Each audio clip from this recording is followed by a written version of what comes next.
তো এইবার আমি বুঝতে পারলাম যে কেন ভিডিওর শেষে এত চিল্লাইতো যে অমুক চ্যানেলে যে সাবস্ক্রাইব করে দাও, তমুক চ্যানেলে যে সাবস্ক্রাইব করে দাও। ওই দিন একদম মনটা ভেঙে ছুড়ে তছনছ হয়ে গিয়েছিল যে কারে সাপোর্ট করলাম। ওই দিন থেকে ভিডিও দেখা বন্ধ করে দিই, তার ভিডিও আমি।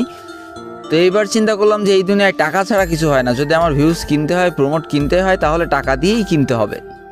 টাকা দিয়েই যখন কিনতে হবে তখন বড় কোনো ইউটিউবের কাছ থেকে প্রমোশন নেওয়া যাবে না, কারণ তাদের চাহিদা মেলা টাকা যাবে। তাই আমি চিন্তা করলাম ছোট যারা ইউটিউবার আছে তাদের সাথে কন্ট্যাক্ট করার। তো হঠাৎ দেখলাম সেই আমলে 53,000 সাবস্ক্রাইবার একটা ইউটিউব চ্যানেল একজনকে প্রমোশন দিয়েছে। আমার মাথায় পুরো আইডিয়া খেলে গেল যে এর সাবস্ক্রাইবারও কম আছে, এর কাছ থেকে আমি অল্প টাকায় প্রমোশনও নিতে পারবো। আর এ যে চ্যানেলটাকে প্রমোশন করলো সে রাতারাতি প্রায় 700 সাবস্ক্রাইবার পেয়ে গেল। তাহলে মোটামুটি মন্দ হয় না যদি এর কাছ থেকে আমি প্রমোশনটা নিই। তো এবার আসলে আবার সেই ইউটিউবারটার সাথে কীভাবে কন্ট্যাক্ট করবো সেই কাহিনিতে প্রচুর চেষ্টা করেছিলাম, অনেকভাবে ট্রাই করছিলাম যে তার সাথে একটু কন্ট্যাক্ট করা, কোনোভাবে পেরে উঠিনি। তারপরে দেখি একদিন সে একটা ভিডিওতে বলেছে যে কেউ যদি আমার ভিডিওতে স্পন্সর করতে চাও তাহলে এই পেজে যে নক দাও। তো আমিও সেই কথা মতো সেই পেজে যে নক দিয়েছিলাম আর সে আমার নকিংয়ের রিপ্লাইও দিয়েছিল। তো এবার তো আমি অনেক স্মার্ট হয়ে গিয়েছি, আসলে সাপোর্টের নামে তলায় যে কীভাবে বিজনেস চলে এটা তো আমি বুঝে গিয়েছি। তাই প্রথমেই তাকে বলেছিলাম যে আমার একটা চ্যানেল প্রমোশন করে দেওয়া লাগবে, আপনাকে কত টাকা দেওয়া লাগবে।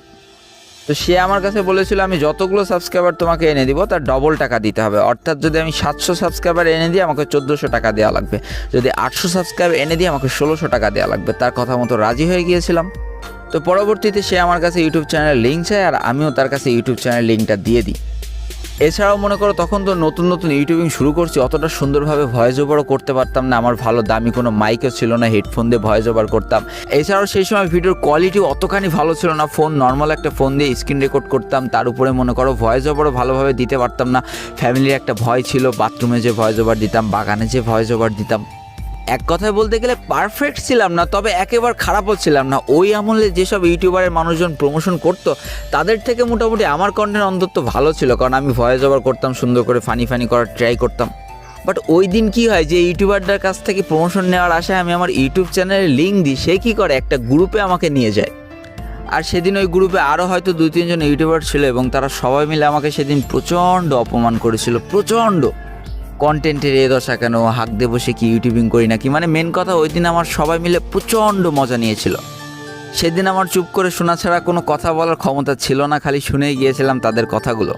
একটা কথা বলতে পারিনি, খালি মনে হচ্ছিল জাল্লা তুমি আমার মাটিটা ফাঁক করে দাও, আমি মাটির তলায় ঢুকে যাই। তবে হ্যাঁ, সেদিন আমার ভিতরে না প্রচণ্ড জেদ ঢুকে গিয়েছিল।